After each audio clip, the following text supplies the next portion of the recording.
So the mindset, first of all, for me is all about leadership. How are we going to show up as leaders? So I'm coaching the coaches is what I'm doing. As a leader, I'm looking in as I will coach these leaders. And as a teacher, I always think, Jamie, like, hey, I'll know you know it when you can teach it. And the concept of the teach back moment is that if you can teach a concept to somebody, you inherently understand it at your core.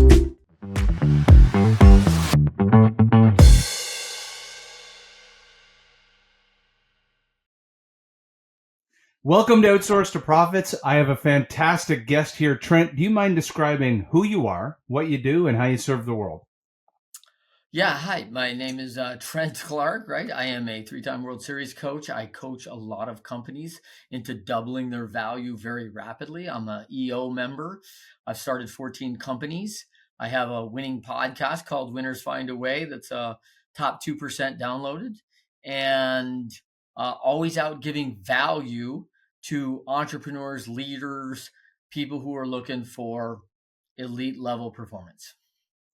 Fantastic. And I'll frame it up. Years ago, I migrated my first agency and my second agency using vision traction, EOS system. So vision traction organizers and level 10 meetings. But one of the things now in my third agency that we started to do, and I come to recognize mistakes that I was making in my first and second agency, is us as leaders, while we were adhering to a level 10 meeting, throughout the day, all day, every day, we were interrupting each other with phone calls, texts. Like it was an endless barrage of communication. Now, because I'm a seller, I'm used to, and I'm the rainmaker, I'm used to my day being in like 15 or 30-minute blocks, and it's very tacking and weaving, and I'm used to that change. Whereas other business partners who were maybe heads down on product innovation or finance, they needed uninterrupted time. And my other business partners in my first and second agency didn't complain about it. But I start this agency, Get Levrg.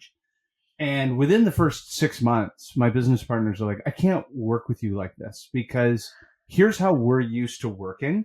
Yep. And I've come to realize, and what we've developed now, we're 2 years into the business, is we have at the beginning of the week our level 10. But then it's a 7-day sprint moving forward and not interrupting each other. And so we table all discussions and votes for that level 10 rather than doing it, we'll call it in market during the week. And that kind of frames up what you and I were talking about offline. You and I were talking about how you coach teams into this 90-minute, the ELT 90 minutes. But before we get to what's inside of it, can you describe the pitfalls and challenges? You walk into a business and you're seeing interruptions, meetings everywhere. What does it typically look like when you get into an organization, and how are you getting them centered around this once a week cadence that's probably very difficult for them to change? Okay. What I typically see inside organizations is I see them having a massive struggle with prioritization. They're not prioritizing the most important things. They're typically prioritizing the urgent or the things they like to do, but they're not prioritizing the goals, structure, where they at. You set an L10, you have a quarterly priority for that, and you're like thinking, hey, these weeks should back up right up against that of what we have to accomplish, which is a 90-day goal. That's all quarterly priority is 90 days we should be here, and we've laid that out. I see organizations that have very little structure, they have very little accountability, and I see very little attention to the roles and responsibilities of the players. I love the Bill Belichick quote that says, I know I have a good team when everyone knows their role and they're doing it, right? And so I go into a ton of organizations, and you know, man, they are just, people are asking, can you imagine this, Jamie? Hey, Jamie, what do you need me to do today? Hey, Jamie, what do you need me to do today? Like, hey, man, are you going to ask me for the next 150 days because you haven't learned in 5 months what you need to do on your job, what your responsibility, how you contribute? So getting that right. And then I see the other side where the roles are very easily spelled out, which, by the way, should be pretty easy because we just put it in a job search, right? We put exactly what we were going to ask them to do. So we have that set. And then no one ever held them accountable. And they were like, well, I'm only doing about 60% of it.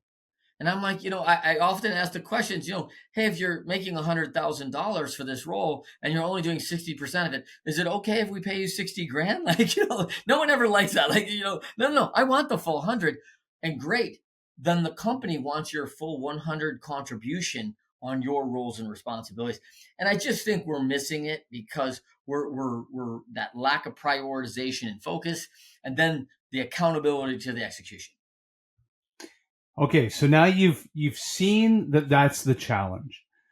Perhaps describe how you create the mindset for them to change to this 90-day cadence, and then the skill set and the toolkit that you give. So let's start with mindset, and then you can dive into the details that make up this 90-day routine, 90-minute routine that changes the course of these 7-day sprints.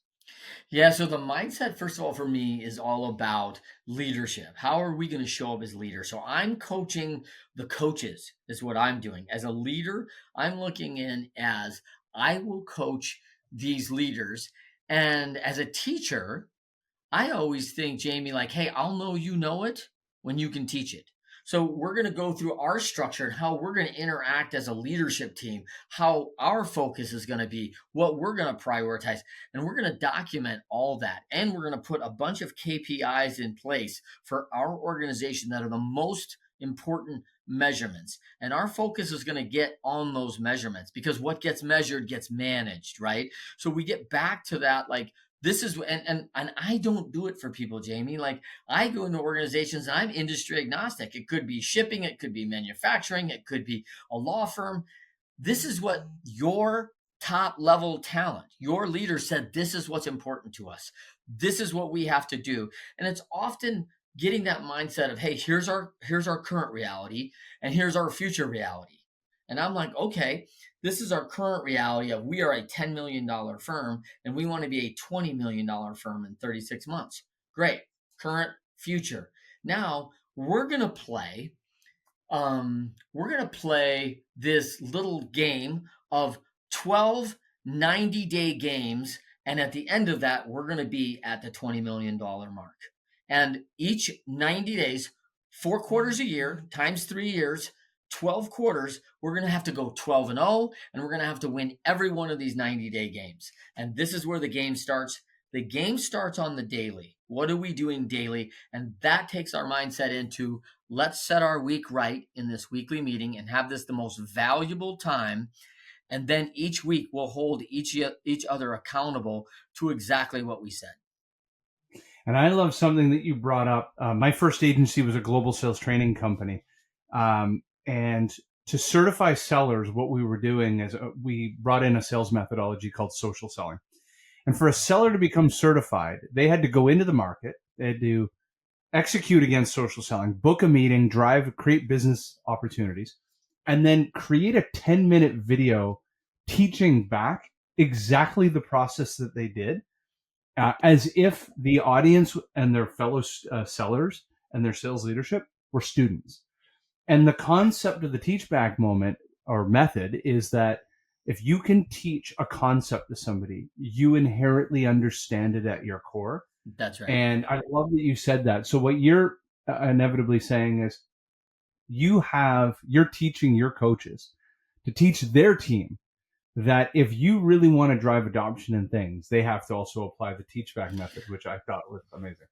And Jamie, as a leader, we're modeling, right? I love the thing where I love the quote says, hey, I'm going to go teach you something, Jamie. And if I have to, I'll use words.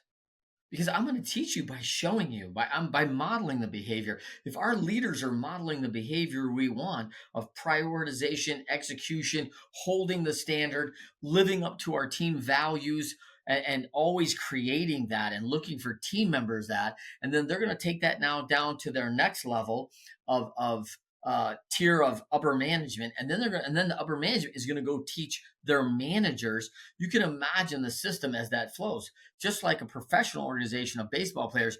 we're showing, we have the major league guys who are modeling what that looks like to be the pro. And then you have A-ballers who just signed at 16 to 19 years old, and they're coming in going, how do I be a pro? What's this look like? This is this long schedule. This is hard. How do I stay and do my work every day for 180 straight days in the 6-month season? It's very challenging and very difficult. And the 19-year-olds don't figure it out, right? Like, you can't just throw them in and go, oh, you're going to do this easily. They model because they watch what the veterans are doing. They watch how they do it, how they take care of themselves. And so it's a constant challenge and a focus on coachability, because that's what we're really looking for. If organizations are hiring in people that don't have coachability, man, I think that's a death spiral. Now let's walk through what is inside this 90-minute dance routine that makes it so impactful. And how would you recommend a company structures that 90 minutes? Yeah, so I bring people in this 90 minutes, and I use the Bloom Growth system, which is a great software. It tracks it documents everything. So we have a 5-minute check-in. Everyone gets in the room. We have 90 minutes, 5-minute check-in. Tell us an example of one of the values that you showed today for your team this week. Or a team member, show us something, tell us something that's great on personal in your life. Tell us one great business, one great personal. Just a quick check-in, soften up, get the meeting moving. We're back together as a leadership team, which we haven't been for 7 days. And we're talking back on this is leader mode now. So we're getting back in, plugging in together. That's typically between small company, 4 leaders, larger company, 7 to 9 maybe. Then next, 5 minutes, rapid fire around the room. Everybody gets to share. We're all engaged, listening to one person. Quarterly priority. Let's review. What's the end of our 90-day game? The end of our 90-day game looks like this. Bop, bop, bop, bop. How are we doing? Yes, on track. Yes, on track. No, not on track. Why? Tell us what's up. Yes, on track. And meanwhile, anything that comes up in these things, I am looking for any deeper discussion as a leader, and anything that comes up that we need to discuss in more detail, I'm dropping it down to the second to last item, which is O&O. So, and all that's about is obstacles and opportunities, O&O. And that's where we're going to leverage all the opportunities that we have, and we're going to remove the obstacles. I hear someone says, oh, we're not off track. You know what? I can't get Jim to get his data in. Blah, blah. Oh, we're not going to talk about it now. I'm moving it to the O&O. Like, boom, we're going to talk about it when there's time. Next thing, we review those KPIs. We get a score, how we're tracking. And if anything needs attention, and they say, listen, I really need some attention to that. Boom. Oh no, Jamie's going to need some help on this thing. We're gonna rally around Jamie and talk about that in the O&O and what the to-dos we're going to put in place to get Jamie back on track, because he owns this thing. I call this the magic wand. Yeah, where it's like if we were all rally around one thing and we had a magic wand, what would it be? Yeah, that's right. So the next thing I'm going 5 minutes of KPIs. Everyone should fill these out. These are our key performance indicators. We could have 5 to 10. 15, 20. There are metrics that we're each doing in our department. You may be responsible for 3. I may be responsible for 3. Janie may be responsible for 3. Bukhar may be responsible for 3. And okay, here's our 12. We've done that in advance. This is how many sales calls we've had. This is how many confirmed sales we got. This is our percentage. This is our average deal band. You've got all sorts of KPIs that tell us the story, right? And I don't need the story of every client. I'm just seeing what you're doing over there. And I've got that. You're seeing what I'm doing on the marketing side. You're seeing what Bugar's doing on the fulfillment side. So we're seeing, where are the trip ups? Where are the issues, right? But we're seeing, are we tracking on those indicators? Because our indicators are a leading indicator of our result. We have proven that if we hit our KPIs, we get the result we want. This is how companies that I work with go from $50,000 a month, and they remember just 3-4 years ago, because now we're $500,000 a month, because the KPIs just kept shifting up with it as we expanded our teams, taught them how we do it. We just grew in numbers. Then after the KPIs and we check in, hey, are we hitting these KPIs? Where are we missing? Then we go to headlines. headlines are really important. It's a relatively short period, but the headlines are Jamie put in and said, "Hey, we've had 3 pushbacks on this sale, and I want everybody to know this because fulfillment says, oh, I've heard your packaging is really bad. Blah blah blah blah blah blah blah." Everyone needs to know this story because when I'm in a grocery store and someone walks in and I'm the CEO and goes, "Hey, I've heard you guys are doing a great job. Yeah, I heard one of your clients had a big issue with your packaging." I'm not blindsided. I got a headline. Jamie talked about this in our meeting. I'm like, "Oh yeah, hey, we're working on that. We've heard a lot about that. I know you know Bukar over there. He's doing a great job in fulfillment. He's going to figure it out. We're all on top of that." I don't need to know the story. I just got the headline, right? So I'm aware of what my team's doing. And as leaders, we don't go down the rabbit hole of each person's swim lane, right? They're going to run their swim lane. I got to run my swim lane. And none of them can go green and get all algae because if our lane goes bad, the whole pool goes green pretty quick, right? So everybody owns that. So we get headlines on each lane. Then we move to to-dos. To-dos is, to me, Jamie, this is where the rubber hits the road. I told you, Jamie, my teammate, these are the 3 most important things. These are my highest priorities for me as the CEO to keep moving for us to winning this 90-day game. And if I come back week after week and I fell short, oh, I didn't get that done. Oh, I forgot to do that. Listen, I tell a lot of people, I don't fire people, they eliminate themselves. Because when Yeah. people do not do what they said they were going to do, and they said they were the most important things, we just all agreed to it. Trent said these are the 3 most important things. Jamie agreed with it. Boogar agreed with it. Janie agreed with it. And then we didn't make it. I just didn't do it. And then I'm going to say it's not okay when you guys don't do yours. That is not leadership. We have got to do our to-dos. This is now execution 101. This is what you said was important. Do it. So now that gets done. We confirm that this is our to-dos. We may also go over, these are my next to-dos for the next 7 days. And then that is in the first 25 minutes. All that is covered in 25 minutes. Rapid fire, very intentional, on point. This meeting is moving at the speed of light, and it's very intentional. And then at that point, we are moving to O&O. How do we leverage the opportunities, removing obstacles?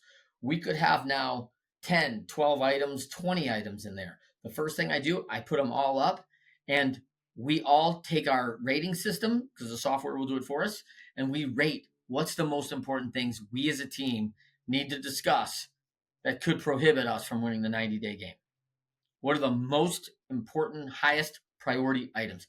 Hey, Jamie says this, Trent says this, da, da, da. And we all put our highest priorities, and we usually label 3 to 5 of them. These are the highest priorities. And then the system accumulates, this is what everybody said was the highest priority. And it's ranked 1 to 20. I go through the first 5 as fast as I can. And this O&O becomes a very important time. We call this DDD, right? 3D. So first of all, whoever owns the issue, and if it's my issue first, I'm going to say, okay, Trent's issue is the highest priority. Great. Here's my issue. The first thing I'm going to do is I am going to give you the download. I'm going to give you hey, here's the details. Here's the information of where we're at. Let me give you a little bit of the backstory. First of all, Trent, how long is this going to take? I can do this in 3 minutes. I can tell everybody that the detail. Good. Then we are going to discuss. We're going to discuss, answer questions, ask questions. Why are we doing it this way? This is the way we used to do it. Why did we change? What is the customer saying? What kind of feedback do we have? There's a lot of questions that may be to discuss that. Then we're going to do the third D. Discovery, discuss, and then we are going to decide. We're going to decide how to go forward. What we're going to do is this. We're going to change that packaging to this. It's going to be clear. We're going to put a sticker on it. It's going to look better. It's going to be easier for us to get fulfillment done. Everyone's going to be happy. Our client will be fine. This is that. The sticker will have all of our information, just how we always had it. I'm tired of dealing with this special paper that we have to wrap this thing in. We're not going to do it any longer. And by the way, you and I both know, Jamie, this decision isn't permanent. If it doesn't work in 30 days, we can go back to what we had. We can go back to the drawing board and change it. But we discovered, we discussed, and we decide. At 3, 4, 5 minutes, it's over. That one's done. Check it off. Solved. Next. Highest priority. Number 2. Boom. 3 minutes. That's an easy one. Hey, do we have pepperoni pizza or do we have cheese pizza for the team party? Yeah, we're doing cheese. Everyone, we'll put out some stuff that people can load their pizzas up with what they want. Great. That's a 2-minute discussion. Decided. Solved. Next. This is what we're doing through our priorities to get this thing right and get it going quick. Ideally, I want my leadership team to knock off as many things. After I usually do 5, I usually reprioritize the whole thing because the lists get long. You can't see everything. Let's throw it up. Let's reprioritize. Take 1 minute, reprioritize, solve. Then boom, we relist our top 5, and we're running down. Discover what's the issue. This is amazing. Then we discuss it as a team. Full discussion. The biggest challenge I have in meetings is that we do a lot of discussion and we do a lot of whiteboarding and we never decide. Like, make a decision. It's not final. You're going to make a decision. It's the best you have today. Move forward. Go in a step that's moving something down the line, even if it's not the ideal solution that's going to be a final decision. You have to solve the challenge today. And so let's test the theory. Because we're going to meet next week. If it's totally screwed up, next week we're going to go, that didn't work. Back to the O&O, right? Fine. 7 days. Nothing's terminal in 7 days, right? So from that side of the thing, this is where the one thing in the O&O I get super concerned about the meeting is the person at the water cooler after and goes, well, no one ever listens to my opinion. I just don't feel like I can say anything in the meeting. Like, there's no hierarchy in the leadership meeting. We're all in this together to solve the big things as a team. It's not this person gets the final say. It's as a team, we have to move forward together. So the person who never says often goes to the water cooler and goes, wow, no one really respects my opinion. You never said anything. And they're upset at the meeting. And so you have to watch that. Last thing, we wrap it up. And then we wrap up the meeting. We want to rate the meeting. How are we doing in the meeting? What needs to change? What needs to get better? What do we need more of? We need more of this, more less of that, da-da-da. And we're just making sure our 90-minute meetings get better and better and better. This is amazing. How do people get a hold of you if they want to know more? You can reach me directly at Trent@leadershipity.com. Leadershipity. Trent@leadershipity.com. I'm on all the major socials at Trent M. Clark or Leadershipity. And, you can find me about anywhere, man. I'm easy. LinkedIn, easy. Trent M. Clark. This is fantastic. Thanks for being on Outsource to Profits. Thanks for having me. Thank you.